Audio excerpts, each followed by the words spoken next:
इसमें first chapter है आपका रियल नंबर्स। ठीक है, सबसे पहले तो ये देखिए कि रियल नंबर है क्या।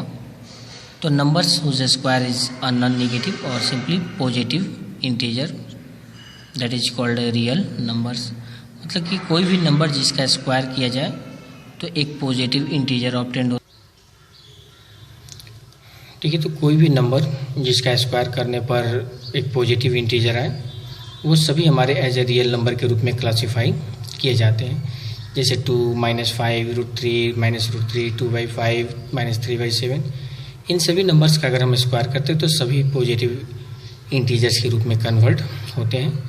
लेकिन अगर यही यहाँ पर √5 दिया हुआ हो और उसका स्क्वायर करते हैं तो आता है -5। दैट मीन्स √5 जो है यह हमारा एक नॉन रियल या सिंपली कहें कि इमेजिनरी नंबर है, क्योंकि इसका स्क्वायर करने पर यह एक नेगेटिव इंटीजर प्रोवाइड करता है। अब इसमें रियल नंबर में बेसिकली हम लोग को यूक्लिड्स डिवीजन एल्गोरिदम और लेमा के बारे में पढ़ना है। यूक्लिड डिवीजन एल्गोरिदम है क्या, अगर इस चीज़ को हम देखें तो प्रॉपरली हम इसको जो है प्रीवियस क्लासेज में 4, 5, 3 क्लासेज में जो है डिवाइड को चेक करने के लिए यूज करते हैं। जैसे नॉर्मली डिवाइड को चेक करना हो तो divisor into quotient plus remainder करने पर वो डिवाइडेंड के इक्वल आना चाहिए। मतलब कि जिस नंबर को डिवाइड करते हैं वो डिवाइडेंड, जिससे डिवाइड करते हैं वो डिवाइजर, जो रिजल्ट आता है कोशेंट, और जो मतलब कि नीचे नंबर बच जाता है वो हमारा रिमाइंडर होता है। तो वैसे कंडीशन में कर सकते हैं कि for any 2 positive integers a and b there exist 2 unique whole numbers q and r such that a is equal to b into q plus r where r greater than equal to 0 but less than b। That means remainder जो होना चाहिए वो divisor से हमेशा छोटा होना चाहिए या फिर 0 और 0 से बड़ा हो सकता है। जैसे कि 117 को अगर हम 14 से डिवाइड करें तो 117 को 14 से डिवाइड करने पर कोशेंट 8 रिमाइंडर 5 आता है। तो यूक्लिड डिवीजन एल्गोरिदम जो है इसी चीज़ को वेरीफाई करता है। 117 is equal to 14 into 8 plus 5।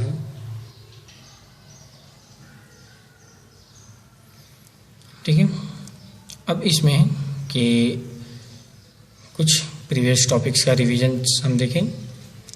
जैसे किसी 2 नंबर्स या 2 से अधिक नंबर्स का एलसीएम और एचसीएफ निकालना हो तो एलसीएम का अर्थ होता है लोएस्ट कॉमन मल्टीपल्स और एचसीएफ का अर्थ होता है हाईएस्ट कॉमन फैक्टर। वैसे कंडीशन में अगर उनको 9 और 12 का अगर एलसीएम निकालना हो तो पहले 9 के मल्टीपल्स को अगर हम लिखें 9, 18, 27, 36, 45, 54, 63, 72 दैट्स ऑन। 12 का अगर फैक्टर्स लिखे मल्टीपल्स लिखे 12, 24, 36, 48, 60, 72, 84 एंड सो ऑन। अब इसमें से हम कॉमन मल्टीपल्स को अगर चूज करते हैं तो 36, 72 इस तरह से आगे भी जो है मल्टीपल्स आएंगे। तो एलसीएम का अर्थ होता है लोएस्ट कॉमन मल्टीपल। तो सबसे छोटा कॉमन मल्टीपल 36 है, तो 9 और 12 का एलसीएम 36 हो जाएगा। इसी तरह से अगर 12 और 15 का एचसीएफ निकालना हो तो 12 और 15 के जो पॉसिबल फैक्टर्स हैं उन फैक्टर्स को अगर लिखें तो 12 1, 2, 3, 4, 6, 12 इनसे डिवाइड होगा। वहीं 15 जो है 1, 3, 5 और 15 से डिवाइड होगा। तो इसमें कॉमन फैक्टर के रूप में 1 और 3 है। तो एचसीएफ का अर्थ होता है हाईएस्ट कॉमन फैक्टर, तो इसमें बड़ा नंबर जो है 3 है। तो 12 और 15 का एचसीएफ जो होगा वह 3 हो जाता है। अगर यही एलसीएम और एचसीएफ फैक्टराइजेशन मेथड से फाइंड आउट करना हो तो उसमें हम कैसे करेंगे। तो जैसे मान ली कि 84 और 108 जो है इनके फैक्टर्स हमको निकालने हैं। तो 84 को एलसीएम मेथड से फैक्टराइज करेंगे तो 2 to the power 2 into 3 into 7 और 108 को करते हैं तो 2 to the power 2 into 3 to the power 3 आता है।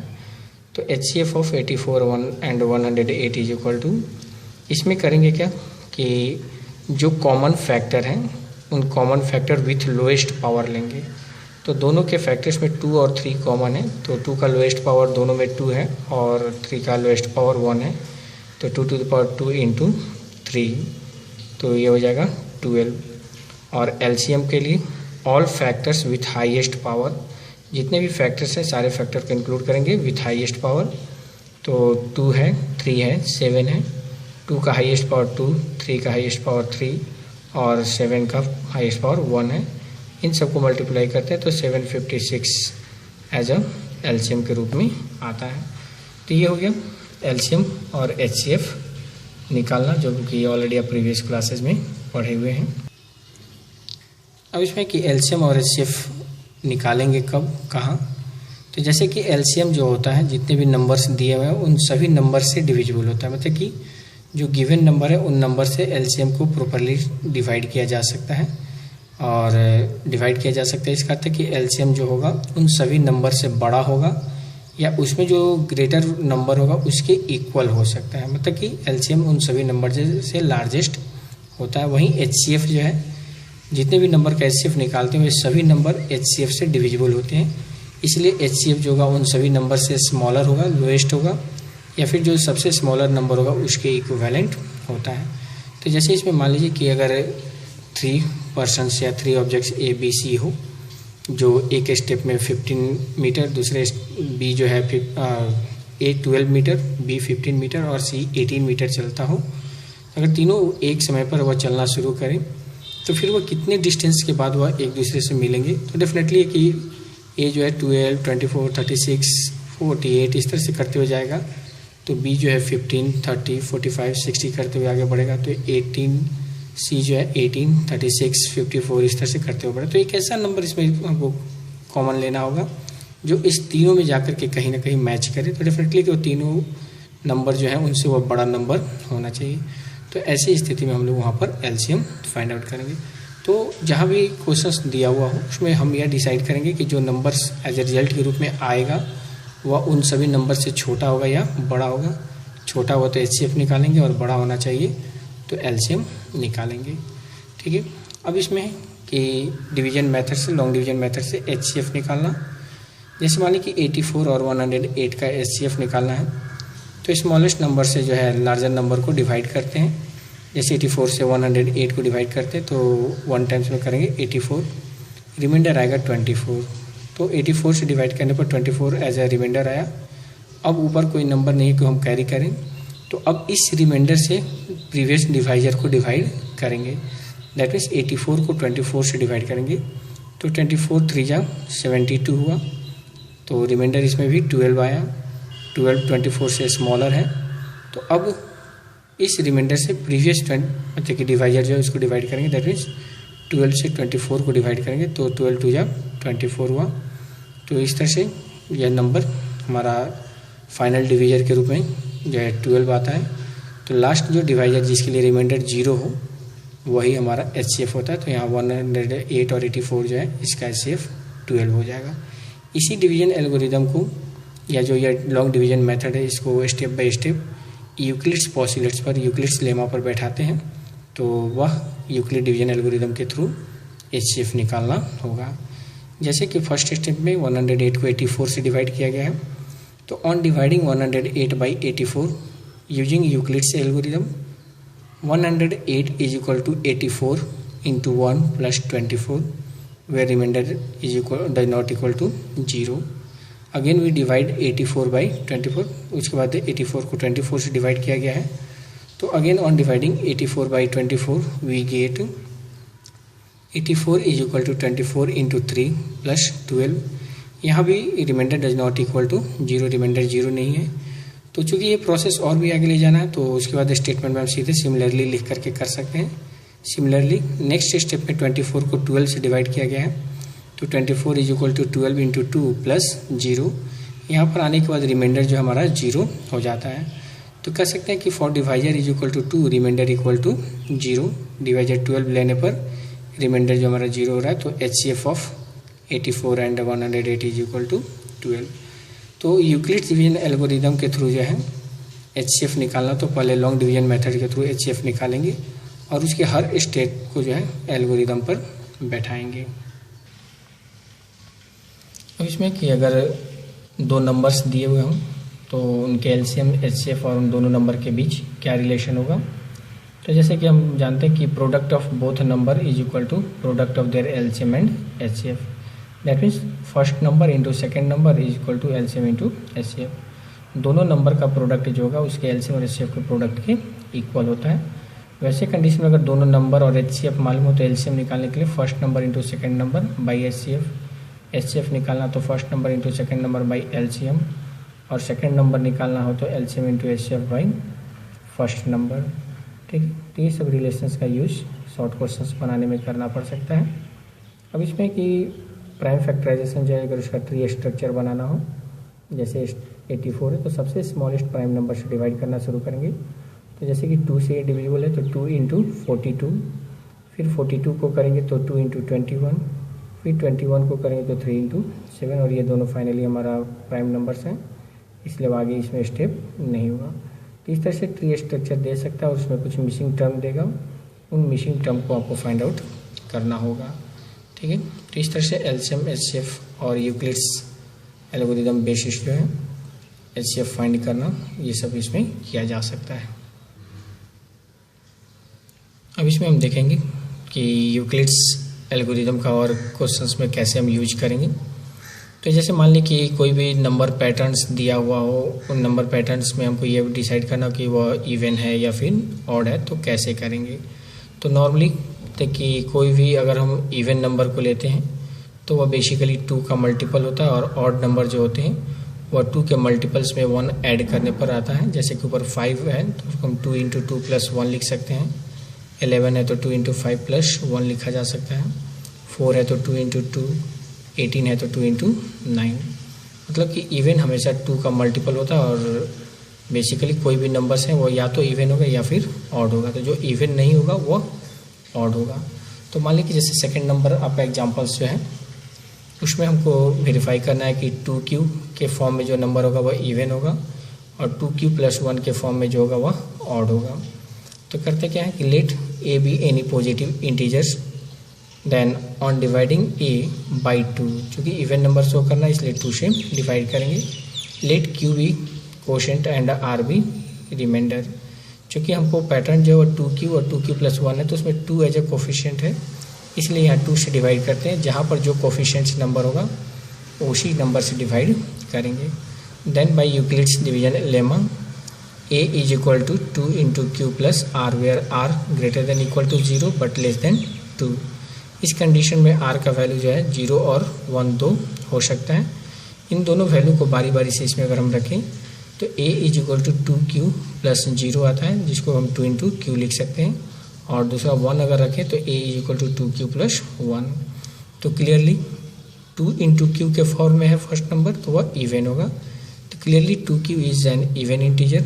We know that every integer is either even और odd, so 2q plus 1 is an odd integer. तो इस तरह से 2q प्लस 1 जो बच जा रहा है वो हमारा ऑड इंटीजर हो गया। Hence every positive integer is of the form 2q and the odd of the form 2q plus 1। इस तरह से जिस नंबर पैटर्न्स पर अगर फाइंड आउट करना हो इसी पैटर्न से हम फाइंड आउट कर सकते हैं। ठीक है, इसमें क्वेश्चन नंबर 3 एग्जाम्पल्स और क्वेश्चन नंबर 5 जो है वो 4q plus 1, 4q plus 3, 6q plus 1, 6q plus 3, 6q plus 5 के फॉर्म में है। तो सेम यही प्रोसेस होगा, उसमें ऑन डिवाइडिंग a बाई 2 के जगह 4 हो जाएगा, तो फिर 2 की जगह 6 हो जाएगा। तो जिस नंबर के पैटर्न में लाना है प्रोसेस सेम यही रहेगा, जिसमें 2 एज ए मल्टीपल के रूप में कॉमन के रूप में होगा वो सब इवन हो जाएगा, और बाकी जो रिमेनिंग बच जाएंगे वो सभी हमारे ऑड हो जाएंगे। ठीक है, एक अनदर क्वेश्चन नंबर 9 को देखें। तो उसमें हमको प्रूफ करना है कि कोई नंबर जो है उसका स्क्वायर जो है वो हमारा 3m और 3m प्लस 1 की फॉर्म में होता है। तो 3m और 3m प्लस 1 है, तो पहले तो वह पॉजिटिव इंटीजर का पैटर्न क्या होगा ये फाइंड आउट करेंगे। तो let a be any positive integer then a must be in the form of 3q और 3q प्लस 1 और 3q plus 2। When a is equal to 3q, a is equal to अगर 3q लेते हैं तो square करने पर आता है a square is equal to 9q square. 9q square को 3 इंटू 3q स्क्वायर लिख सकते हैं। अगर 3q स्क्वायर को m मान लेते हैं तो इसको जो है a square is equal to 3m लिखा जा सकता है, जहाँ पर m is equal to 3q square आता है। उसी तरह से सेकेंड वैल्यू लेंगे a is equal to 3q plus 1, और दोनों तरफ स्क्वायर करेंगे तो स्क्वायर करने पर आता है 9q² plus 6q plus 1। First two term में 3 कॉमन है तो 3 कॉमन निकाल लेते हैं तो 3q² प्लस 2q प्लस 1 आता है। तो 3q² प्लस 2q को अगर m मान लें तो यह 3m प्लस 1 के फॉर्म में आ जाता है, जहाँ पर m = 3q² प्लस 2q। इसी तरह से तीसरा पैटर्न जो है when a = 3q प्लस 2, तो इस 3q प्लस 2 को फिर स्क्वायरिंग करते हैं और उसमें जैसे आता है 9q² प्लस 12q प्लस 4 को हम 3 प्लस 1 लिख सकते हैं। तो अगर 3 प्लस 1 लिखते हैं तो फर्स्ट 3 टर्म में से 3 कॉमन हो जाएगा, 3 कॉमन निकालते हैं तो 3q² प्लस 4q प्लस 1 और लास्ट में 1 बच जाता है। तो ये ब्रैकेट के टर्म को अगर m मान लेते हैं तो 3m प्लस 1 के फॉर्म में आता है, जहाँ पर m = 3q² plus 4q plus 1 होता है। इस तरह से देख रहे हैं कि तीनों नंबर पैटर्न्स जो पॉजिटिव इंटीजर्स के लिए हैं, तीनों में से किसी का भी स्क्वायर करने पर उसका पैटर्न 3m और 3m प्लस 1 के फॉर्म में आता है। इसी तरह से क्यूब में दे सकता है कि किसी पॉजिटिव इंटीजर का क्यूब जो है 9m प्लस 1 9m प्लस 8 के फॉर्म में आता है। तो सेम यही प्रोसेस फॉलो करेंगे, बस स्क्वायर की जगह क्यूब करेंगे और कॉमन के रूप में वहाँ पर 9 निकालेंगे। नेक्स्ट है फंडामेंटल थ्योरम ऑफ एरिथमेटिक। तो इसमें कि every composite number can be expressed as a product of prime numbers and this prime factorisation is unique for that number. मतलब कि कोई भी नंबर है अगर कंपोजिट नंबर है तो उसको एज अ प्राइम नंबर के प्रोडक्ट के रूप में लिखा जा सकता है, ठीक है। और वह प्रोडक्ट जो होता है वह उस नंबर का प्राइम फैक्टराइजेशन कहलाता है और वह उस नंबर के लिए यूनिक होता है। जैसे 12 = 2 × 2 × 3 लिख सकते हैं, तो 2 और 3 ये सभी प्राइम नंबर्स हैं और यह फैक्टर जो है 2 × 2 × 3 किसी भी अनदर नंबर के लिए नहीं हो सकता। ये जब होगा तो 12 के लिए होगा। 12 को किसी भी मेथड से फैक्टराइज करेंगे तो यही फैक्टर्स हमारे आएंगे। अब इस fundamental theorem of arithmetic basis पर प्रूफ करना है कि 4n नेवर एंड्स विथ 0। मतलब कि 4n जहाँ पर कि n कोई भी नेचुरल नंबर हो तो उसका किसी भी वैल्यू के लिए जो है उसका इवैल्यूएशन करने पर 0 नहीं आएगा। जैसे मतलब कि 4 का पावर 1 करते हैं तो 4 का पावर 2 करते हैं तो 16, 3 करेंगे तो 64, 4 करेंगे तो 256। तो इसमें कहीं भी यूनिट डिजिट जो है वह 0 नहीं आ रहा है, ठीक है। तो ऐसे बेसिकली देखें तो 0 अगर किसी नंबर में आता है तो उस नंबर के लास्ट में जो है मतलब कि 0 होना ज़रूरी है।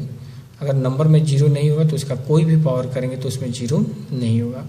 और 0 होने के लिए उस नंबर में 10 एज अ मल्टीपल होना चाहिए। दैट मीन्स उसके प्राइम फैक्टर में 2 और 5 निश्चित रूप से होना चाहिए। अगर 2 और 5 दोनों नंबर हैं तो उसमें 0 आएगा और उसका कोई भी पावर करेंगे तो 0 आएगा। तो यही चीज़ हमको इसमें दिखा देना है कि 4 का पावर n जो है इसका प्राइम फैक्टराइजेशन करते हैं तो उसमें 2 और 5 दोनों नंबर्स नहीं आते हैं, ठीक है। तो जैसे कि लेट 4n एंड्स विथ 0, मान लीजिए कि 4 का पावर n जो है वो किसी वैल्यू के लिए 0 से एंड होता हो, then 4n must have 2m into 5n as a factor, but prime factors of 4n is equal to 2। मतलब 4 जो है इसका प्राइम फैक्टर करेंगे तो बस 2 उसमें आता है, that is not equal to 2m into 5n। मतलब इसमें 2 और 5 नहीं आते हैं। तो by fundamental theorem of arithmetic prime factorisation of every number is unique. That means यहाँ पर जो 4 का पावर n का फैक्टर 2 आया, किसी भी मेथड से तोड़ेंगे तो उसमें 2 और 5 नहीं आ सकता, जब आएगा तो 2 ही आएगा। तो यहाँ पर हमारा क्या है कि 2 और 5 नहीं आ रहा है तो वह 0 से एंड भी नहीं करेगा। Hence 4n never ends with 0 where n belongs to natural number. n जो है वह नेचुरल नंबर से बिलोंग करता है, ठीक है। इसी तरह से 6n देता है तो 6 का प्राइम फैक्टर करेंगे तो 2 × 3 आएगा, वो भी हमारा 2m into 5n से बिलोंग नहीं करता है तो वो भी 0 से एंड नहीं करेगा, ठीक है। तो इस तरह से जो फर्स्ट एक्सरसाइज है उसके एग्जांपल्स इस बेसिस पर हम सोल्व कर सकते हैं और एक्सरसाइज जो है सोल्व किया जा सकता है, ठीक है। अब इसमें रेशनल नंबर का डेसिमलाइजेशन, ये चीज़ आप ऑलरेडी 9th क्लास में पढ़े हैं, एक बार रिवाइज कर लेंगे। तो नॉर्मली यह इससे रिलेटेड टर्मिनेटिंग नॉन टर्मिनेटिंग से रिलेटेड जो टर्म्स हैं या क्वेश्चन है वो आप इजीली सॉल्व कर सकते हैं, ठीक है।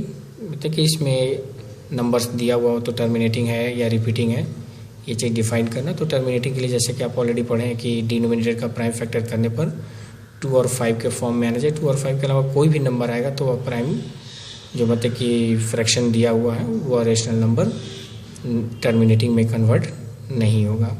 2 और 5 रहेगा प्राइम फैक्टर में तो वह टर्मिनेटिंग में कन्वर्ट हो सकता है। ठीक है, तो ये सब चीज़ें जो आप ऑलरेडी 9th क्लासेज में प्रीवियस साल जो है 9th क्लास में आप पढ़ चुके हैं। ठीक है, इसको एक बार आप अपना रिवाइज कर लेंगे।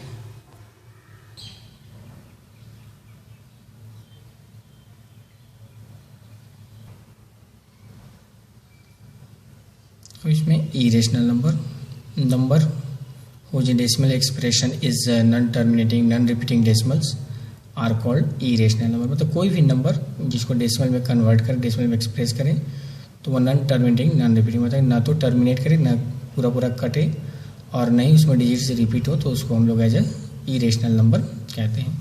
जैसे कि यहाँ पर 0.01 001 0001 या फिर और जो पैटर्न्स हैं या फिर नॉन परफेक्ट रूट्स हैं जिनका रूट्स नहीं टूट सकता है, वो सभी इरेशनल नंबर्स के रूप में क्लासिफाई किए जाते हैं।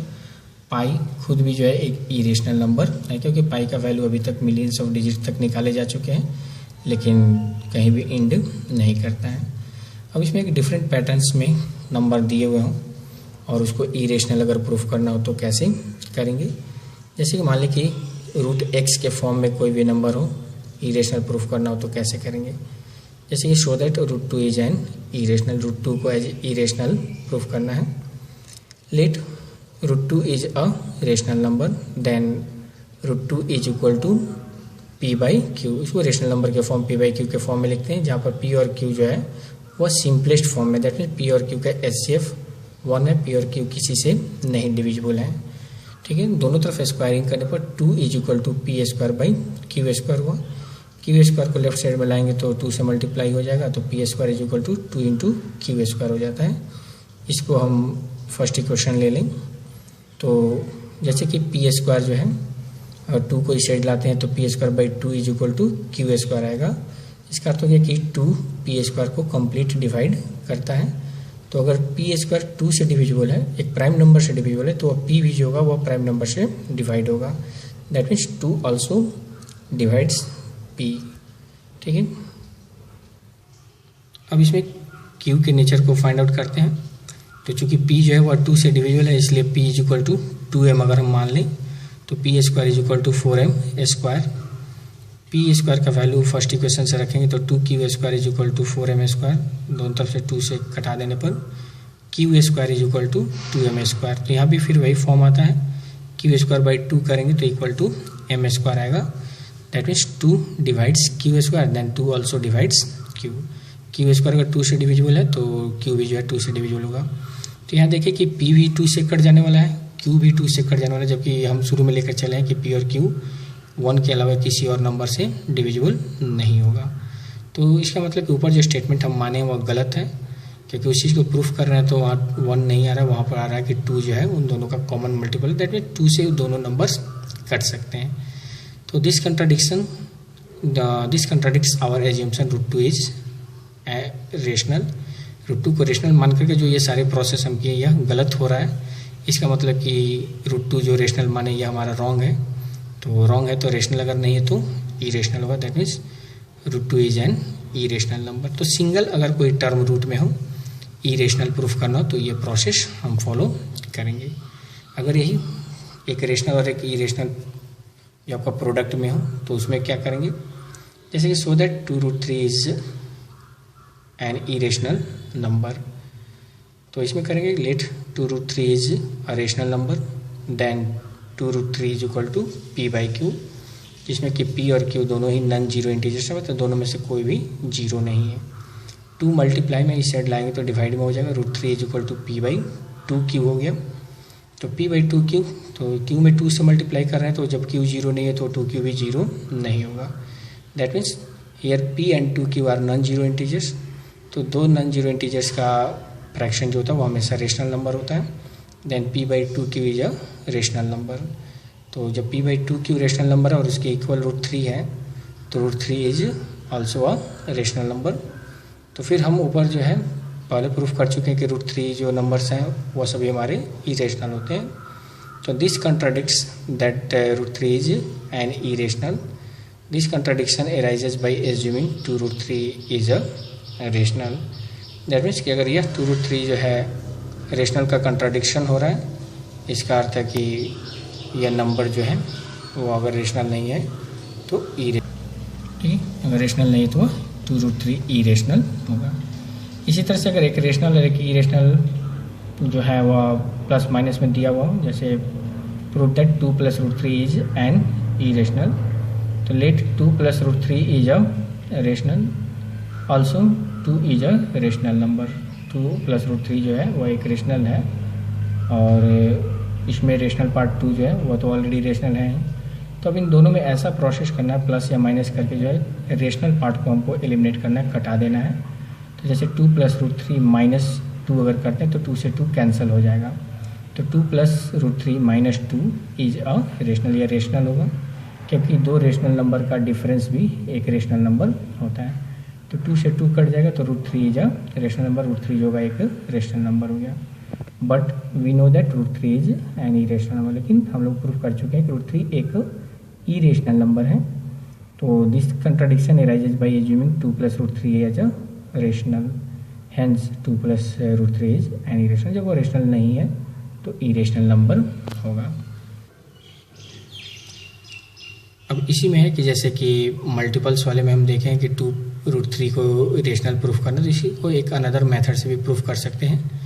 2√3 को अगर रेशनल मान लेते हैं तो इसमें जो रेशनल पार्ट 2 है, इस 2 से अगर हम डिवाइड करते हैं, दैट इज 2√3 × 1/2, तो ये भी हमारा एक रेशनल नंबर आएगा.